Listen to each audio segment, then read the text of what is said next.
even have to say anything. That's right. That's life. Well, I want to thank you for coming to Back Road Stories, presented by the Guilford Free Library.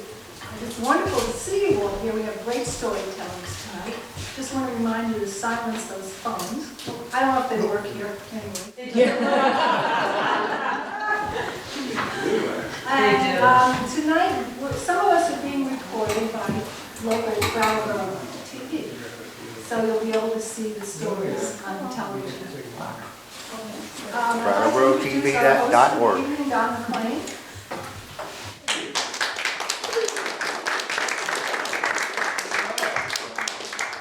Welcome to our third in this series of Back Road Stories. So this is November 1st. We chose this kind of convenient in many ways, but also putting us right between Halloween, which is the hallowed eve of today, which is All Saints Day, and tomorrow, which is All Souls Day. It took me a lot of reading online to figure out the difference. But tomorrow, All Souls Day, is also the Day of the Dead. Well, this kind of defines our theme with hope. We generally have what we call scary stories, and we have again tonight 4 Guilford storytellers. And the first person up is Dennis Waring, who returned on our first program. He's back.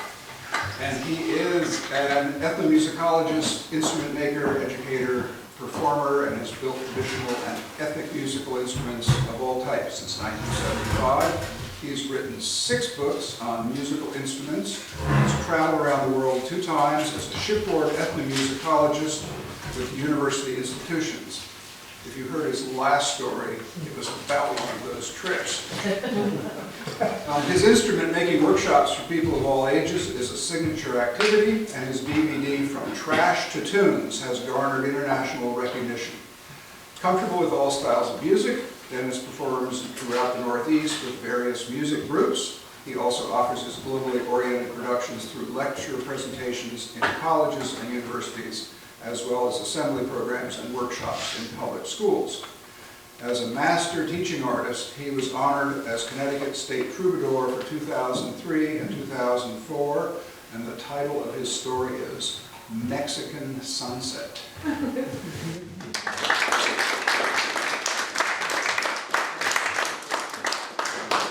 Boy, if I could ever live up to that description. Is that me? Hello, me.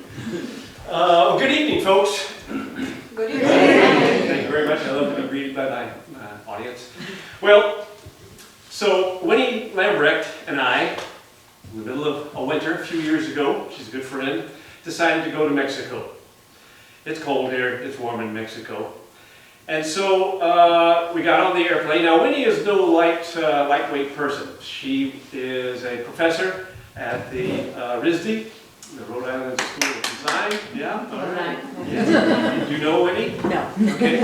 And she's also an artist administrator, and she is a great washboard player.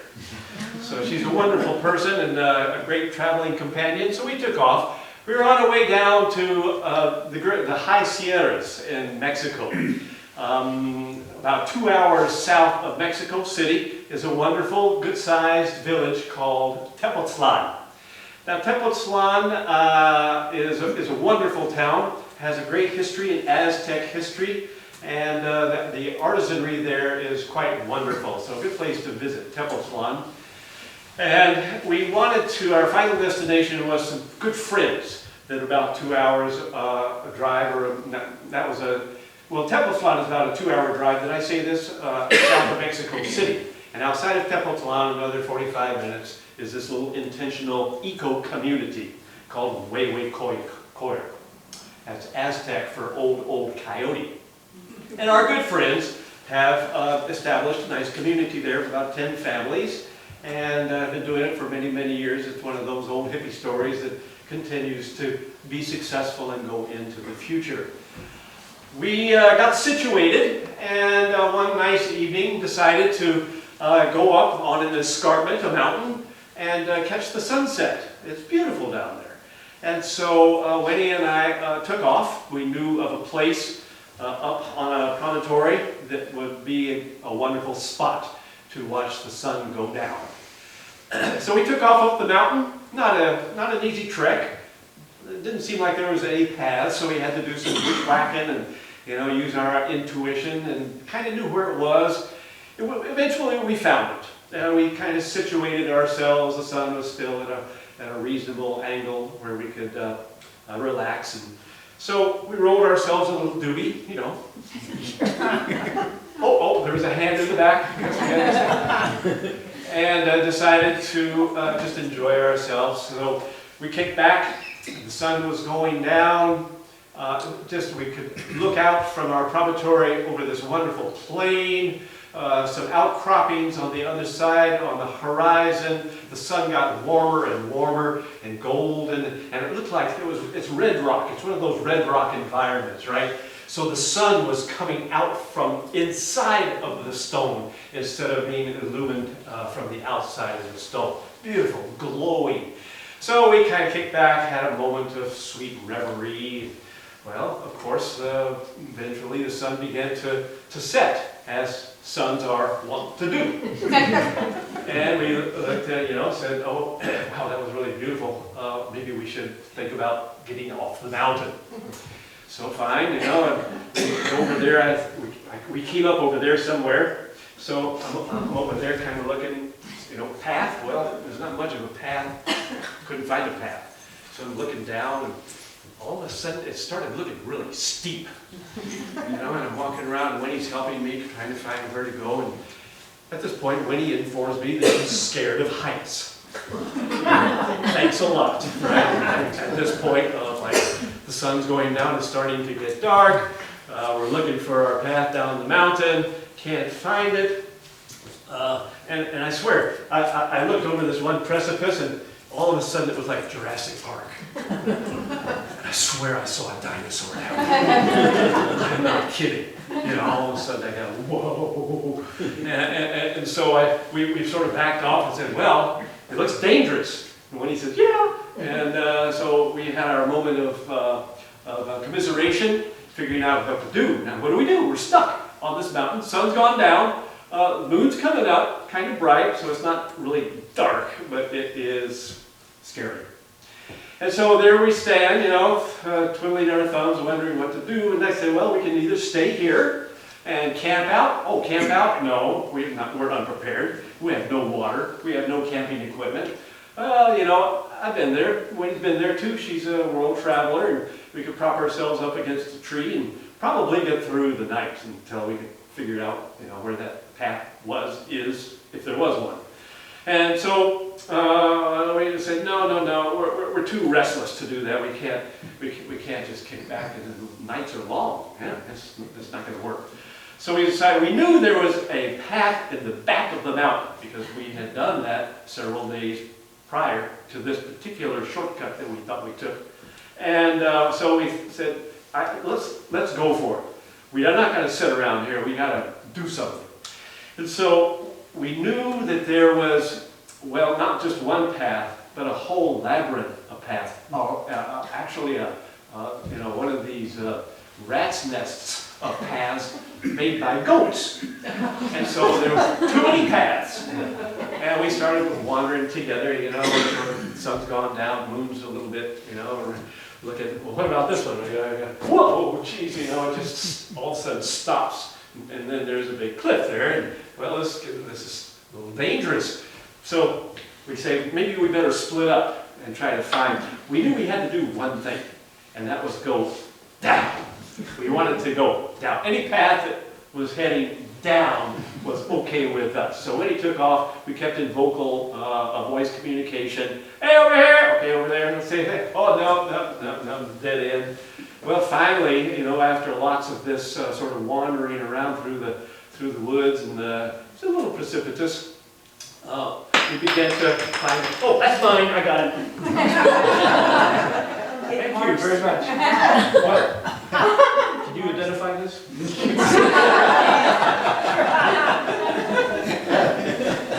So finally we began to work our way down the mountain, and we find a reasonable path that gets us down there. Okay, but we're on the wrong side of the mountain, right? We need to get over to the other side of the mountain, and at least we're down. And so we began to wander and look and figure it out, trying to where we are, still dark. And the thing about Mexico is pretty rough. And instead of having farmers, we began to get into some farmland. And instead of having fences, they have barriers of brush. And so in order to keep the bad animals out, keep the good animals in, they build up these barriers, these walls, 5 and 6 feet high, of tree branches and cactuses and brush and bushes and debris. They are formidable, and you can't get through. So okay, what do? We keep hitting into these big barriers, and so we just said, wait, let's follow them. You got to follow it, see where it goes. It's going to go somewhere, you know. So we're working our way around, you know, to get some dead ends. Backtrack again. Go some more over here, over there. All right, fine. And as we begin to get into what we thought was maybe close to another village off in the distance called Ocotitlan. Now, Ocotitlan had a reputation for being a little rough. So, it's all right. So, as we begin to work our way into civilization, we began to hear.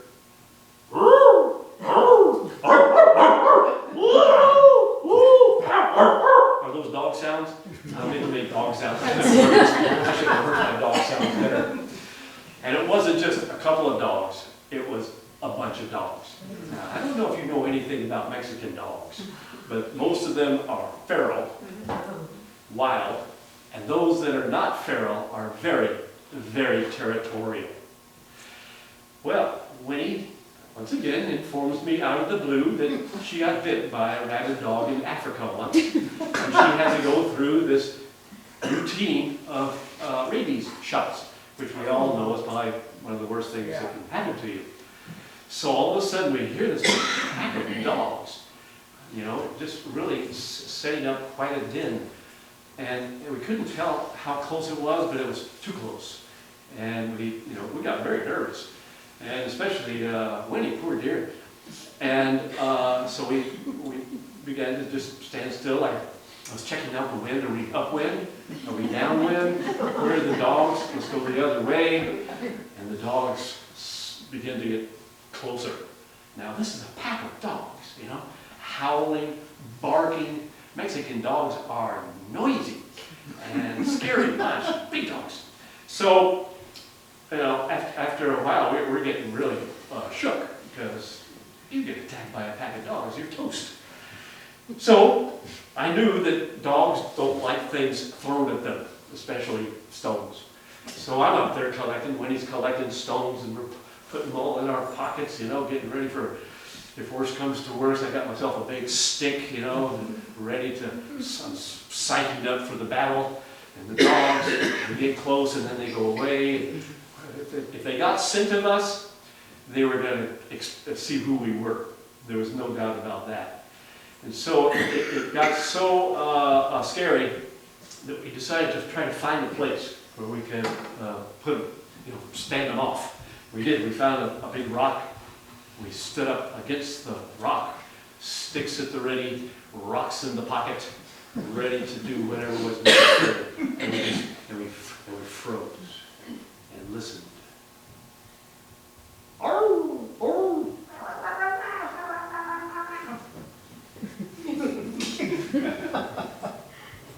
It was scary, because dogs get on your case. You know, you don't have a lot of leeway there. But as we stood there, we didn't even breathe. The only thing I could hear was my pounding heart. Winnie was even in worse shape than I was. So we toughed it out for about, 20 minutes. We didn't say a word to each other. We just stood there and listened and prayed. And sure enough, after a little while, we heard the dogs begin to move in another direction. Okay, now what? Shh, let's get the hell out of here. So we began to move, quietly, as not stepping on any twigs or any sticks or anything, making any noise. And we finally bumped into a casa, somebody's home. Oh, glory, at least there's civilization, there's people. Nobody was home, but we knew that once we had found a home, that there had to be a driveway. And if there's a driveway, that driveway goes to the main road. And if you can get on the main road, dogs are pretty used to that. They're used to seeing people going up and down the main road.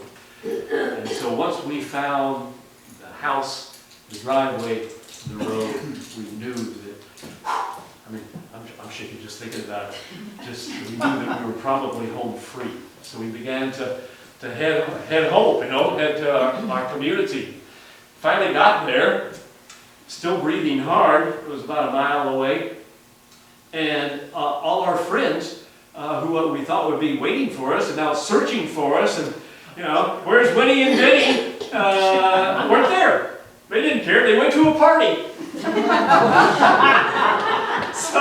Okay, thanks a lot. So to hell with them. We went in. We found their big bottle of tequila. I poured myself a big glass of tequila and I drank it all. Thank you very much.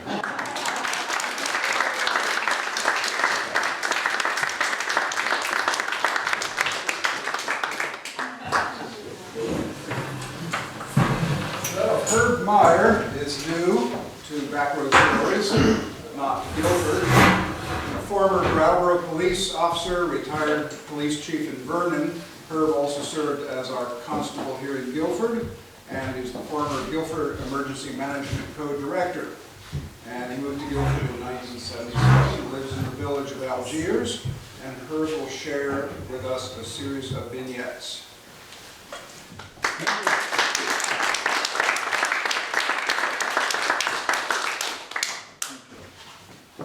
I was 42 years old when I went to the Vermont Police Academy, and they gave me directions. This was way before GPS, so I had to remember the directions.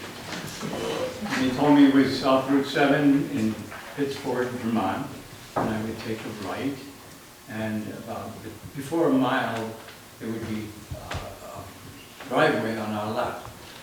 And I would know that it was the right one because there were two stone pillars at the end of the driveway. So I find this and I'm driving through and I realize that on the stone pillars it says Vermont Sanitarium. Oh yes, this used to be the TB hospital for Vermont. This is interesting. So I get up in a nice plateau at the top, nice location for a hospital. And the hospital is now standing in the lower floor. Our offices and the classrooms upstairs for the academy students. All the rooms are two-man rooms, except for the one I have, which is an 8-man room. There's me and 7 20-year-old cadets. And they give us military type fatigues and tell us how to make our beds. And in the morning, I make my bed. I was in the Army for 4 years, so I know how to make a military bed. I try to explain to the 7 kids how to make a military bed, and not. And when the drill instructor, who I knew was a former Marine, he was a state police corporal, throws open the door, walks in, standing in front of me, and I look at the wall behind him at attention. He turns and he goes to the next, throws the bed on the floor, goes to, kicks the 7 beds out, and walks out.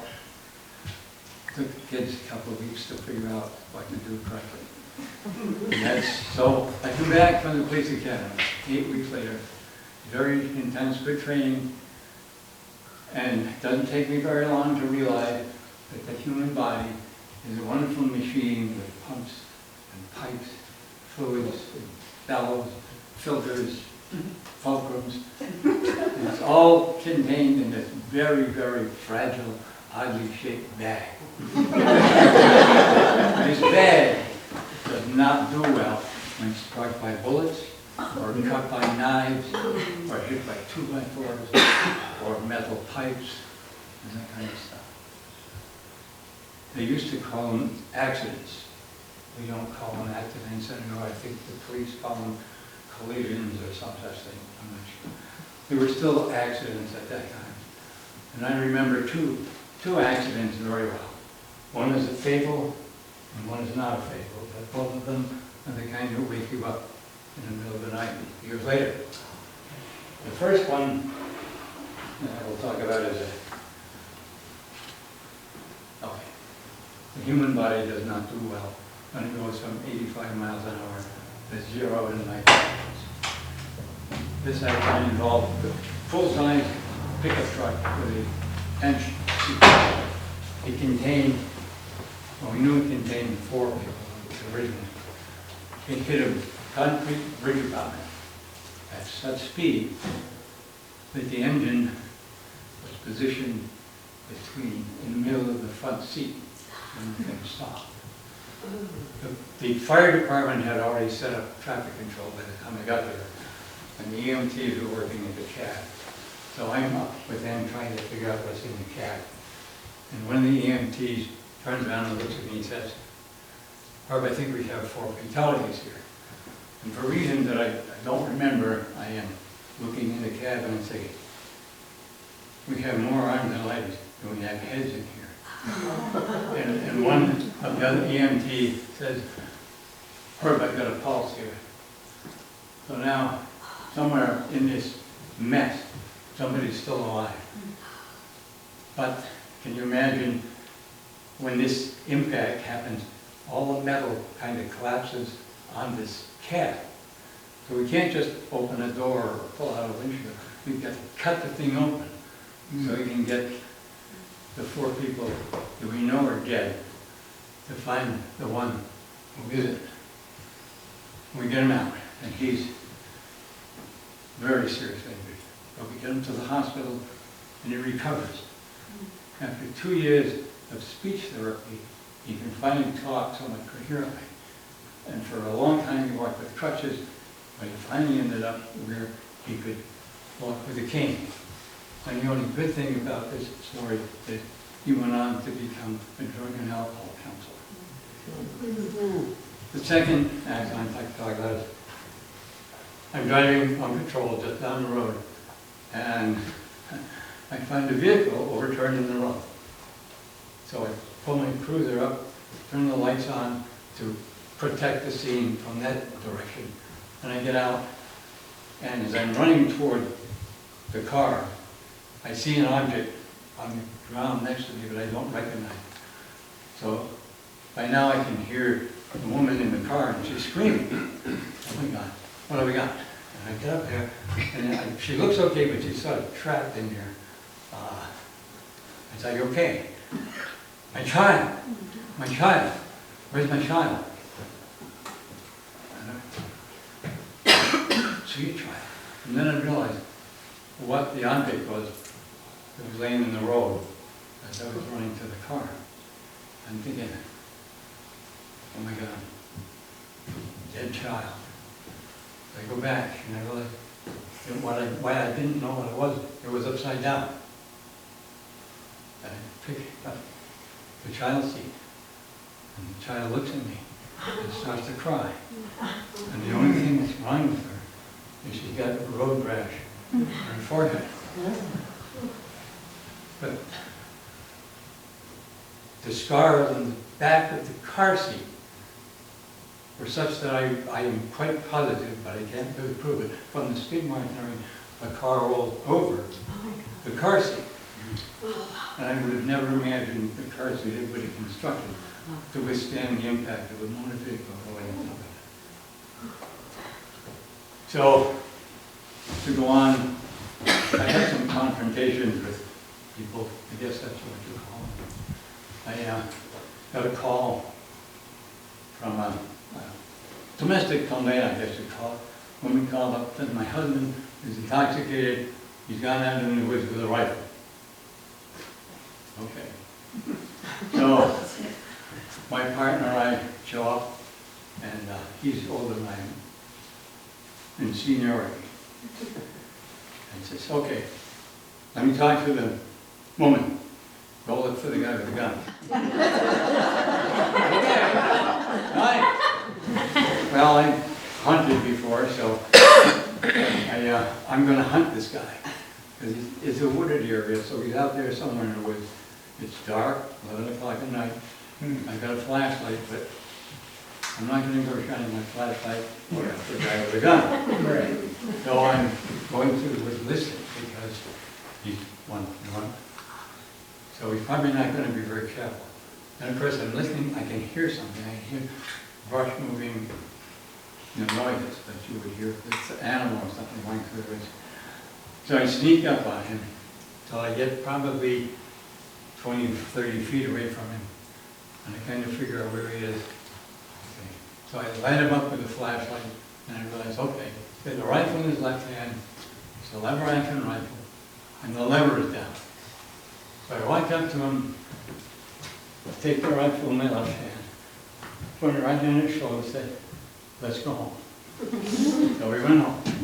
And I don't know what happened after that. So, I guess next confrontation was a little different. It's, I'm now working in Vernon, and it's the town meeting.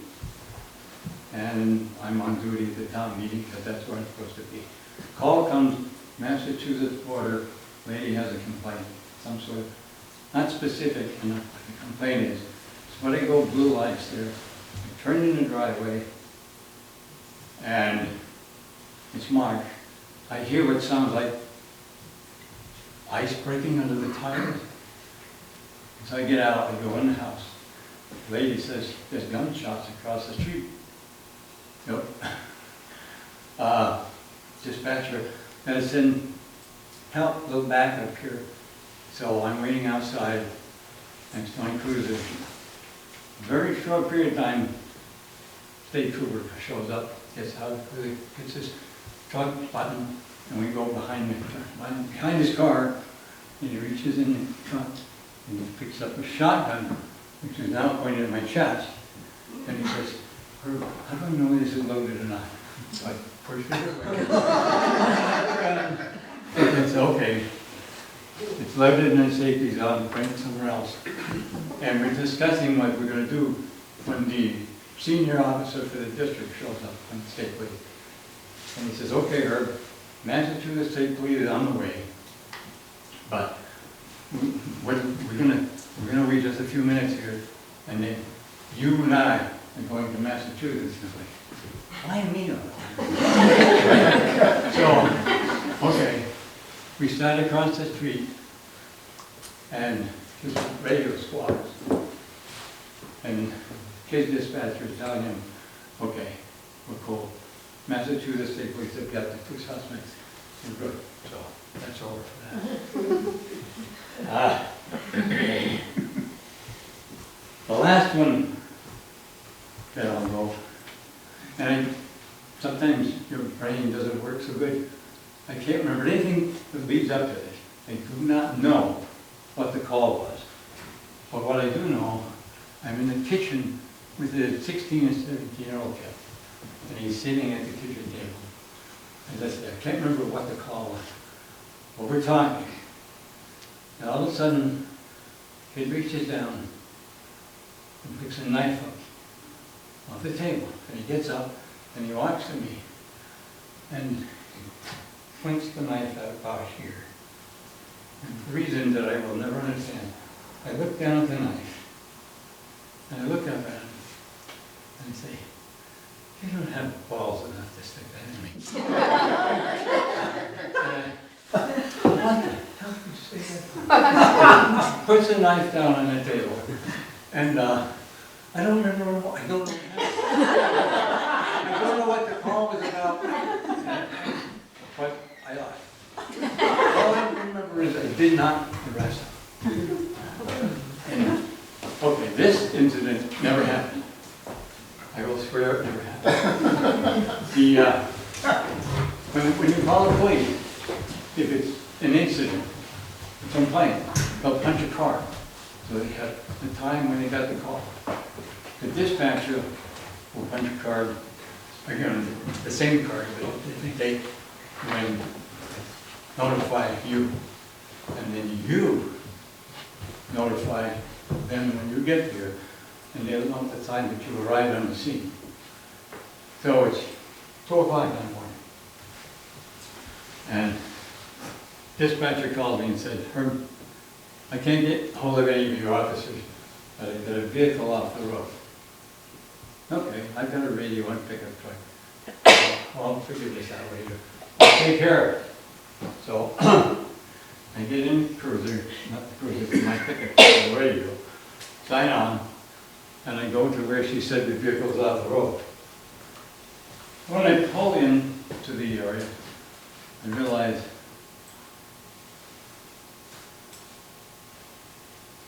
yes, the vehicle is definitely off the road. A local guy has, for reasons that I'll never understand, has had several truckloads of manure dumped next to the road. And near the curb. So this vehicle has gone off the road and into the manure.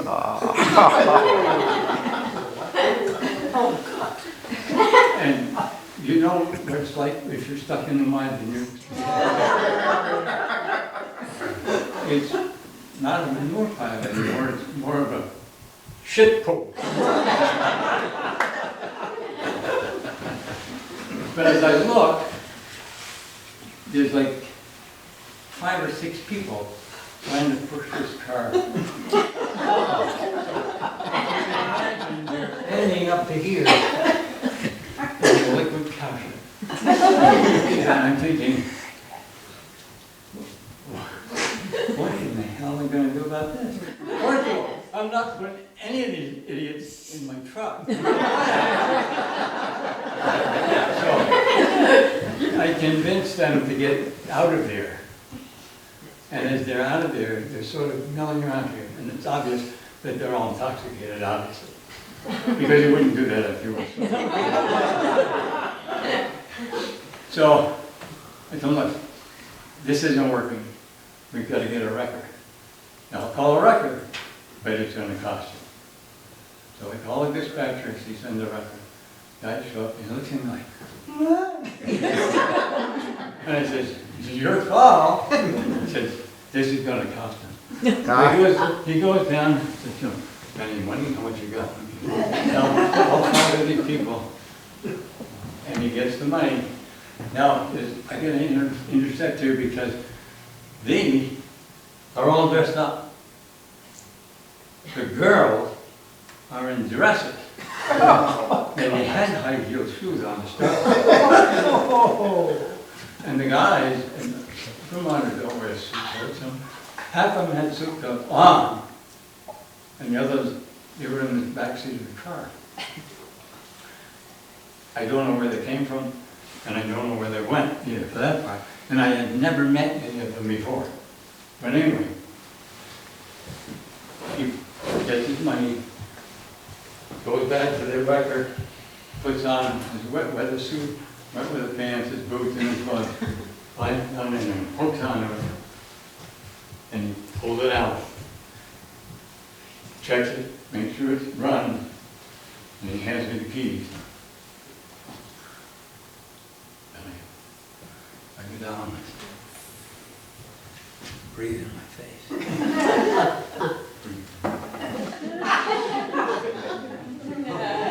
Okay. Okay, guys. Will you let him drive them home? And they all said yes. So I give him the keys and we drive away. And dispatcher at my direction writes on the incident report, vehicle off the road, vehicle recovered, no further action necessary. I give him 10 minutes and I go and go to bed. Thank you.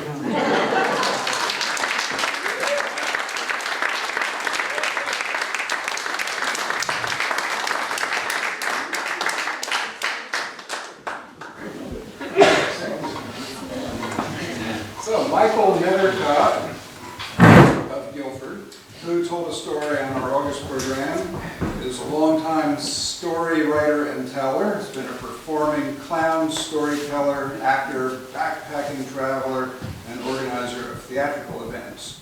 Last time as well. Who's that? Been a lover of storytelling since his early teens. He especially loves to interweave humor and cadence in his stories. And the title of the story we're presenting is called My Full Bladder.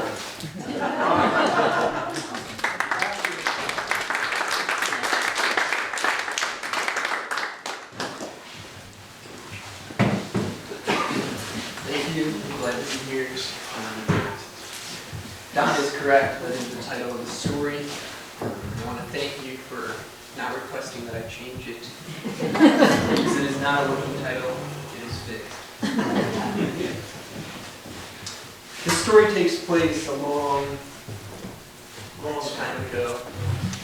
If for a moment you can imagine a time before phones were smart, Justin Bieber was yet to be a household name, and approximately 2 years after one of the times the world was supposed to end. It's 2002, I'm 12 years old, I'll let you do the math, and I just boarded a bus with my overstimulated 6th grade classmates. It was the end of the school year, and what had occurred that day is we had visited the middle school of which we were to attend the next year. And our teachers explained to us that we were to attend the middle school to get a sense of the school as to not get lost on the first day of class. The building was rectangular in shape, and it was 2 stories, and I'm not sure if you know this, but a rectangle is one of the scariest shapes to get lost in. You come to a corner. Have I been here? And then panic sets in. Which one of the 4 corners am I in? Well, the day went well overall, and we met our new teachers. We met some kids from some other schools of which were potential friends, and we met the principal. And there was one downside. When we had come to assembly, the principal stated that 7th grade was the year in which doing our homework began to matter. Which was unfortunate for me, because at that time not doing my homework was my greatest strategy for happiness. So I'm still on this bus. And at this point I'm looking for a seat, and my name is called, and I turn around and it's a boy named Luke. What you need to know about Luke is that he was cool. And he was one of those kids who was living la vida loca. Although he was yet to be as confident as Ricky Martin in that music video. But in hindsight, there were obvious signs of him becoming our town's local Fonzie. Henry Winkler, if you're here tonight, watch out. I think we found your replacement. And so I sit down next to Luke, and I don't know how to say this, or how better to say this other than I really had to pee. And you know those moments when you really have to go, and it's the only thing you can think about, and it's the only thing you can talk about? Well, that happened. And I told Luke, and there was about 10 minutes from the middle school to the elementary school. And for the next 10 minutes, Luke jokingly threatened to punch me in the bladder. We became best friends. Because there's no better friend than someone who would do something that would knock your self-esteem so low at an age when it can barely lift its head. Well, that summer, Luke and I, we hang out almost daily. And at some point, he invited me to a sleepover.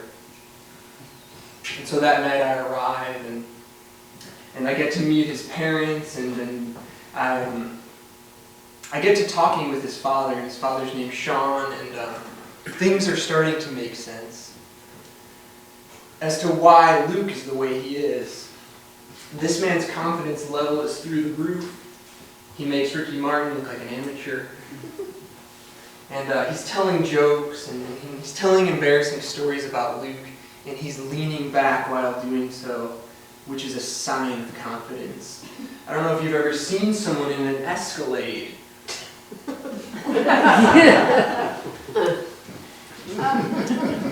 Well, Sean suggests that we should go get a movie, and so we head out to Blockbuster. Yes, Blockbuster. I did warn you that this story is prehistoric.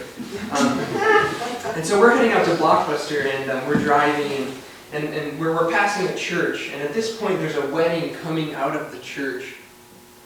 And Sean slows down the vehicle, and he opens the window, and he says, "You're making a mistake!"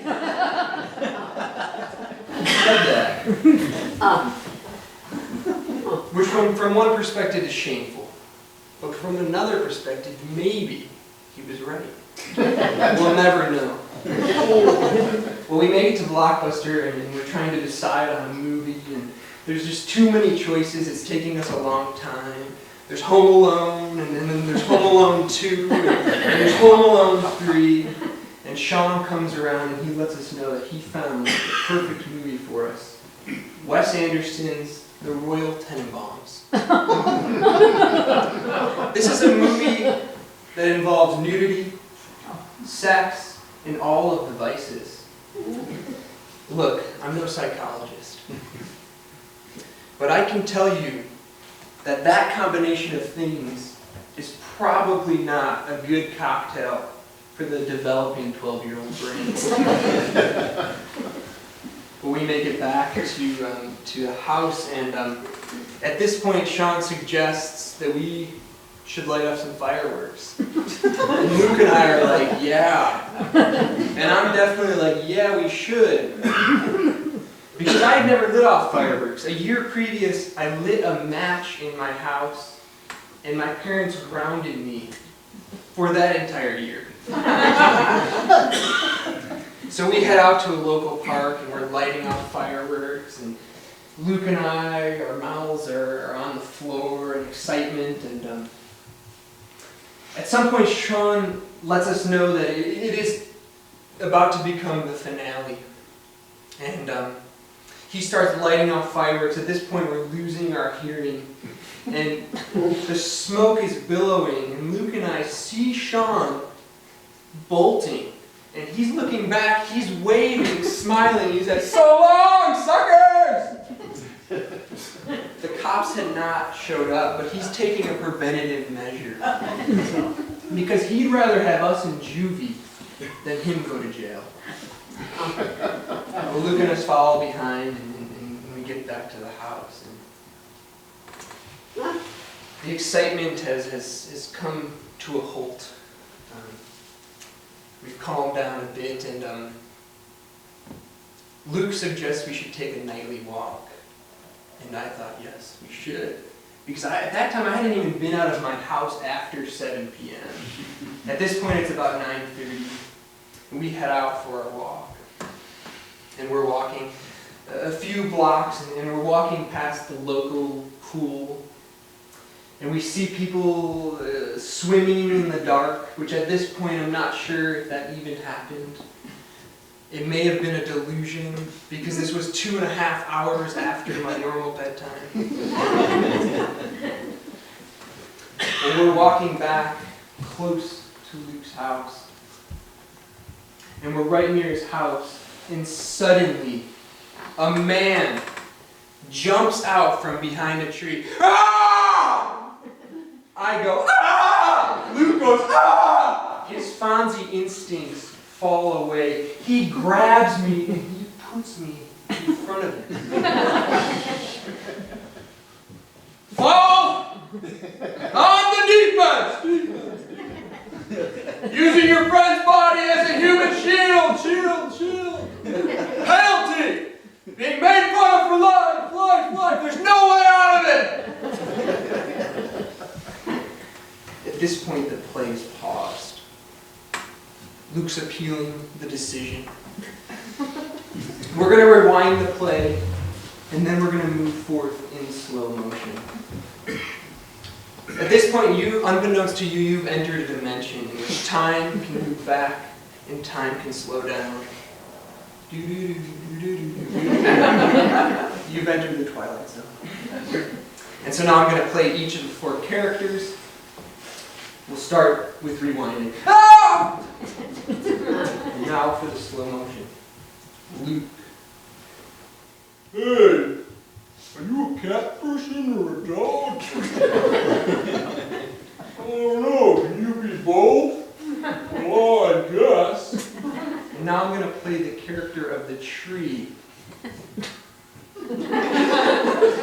This is one of the easiest characters to play in slow motion. I'm not sure if you know this, but trees actually live their lives in slow motion. It's one of those facts that's probably not true. And for the man.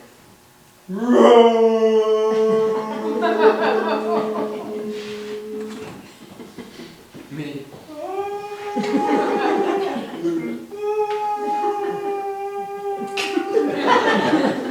At this point, I noticed something that Luke can't, because not only am I in his direct view, but this is one of those moments, I think, where you start praying really quickly. Oh, dear God, please save me. I'll do anything. Here, have him. I promise I'll commit to my homework. This is the year it matters. I notice the man's weapon of choice. Coffee mug. There's a few ways someone can use a coffee mug as a weapon. The classic coffee shower, the coffee hammer, or maybe he might say, "Hey kids, empty your pockets, give me all your change!" But none of this happened. Because his scream quickly transforms into laughter. Luke releases his grip. My terror turns into curiosity as to whether or not I should continue this friendship. It's Sean, if you didn't know. Luke and I are still friends to this day, and we keep in touch thanks to phones being smart. And I'm not sure how long you can hold something over someone's head. I'm not sure if there are rules about this, whether there's a half-life. But this scene that I just absurdly acted out and maybe exaggerated a bit is something that I don't dangle over Luke's head, but here and there I will bring up. It's my way of getting back at him for the time that he threatened to punch me in the bladder.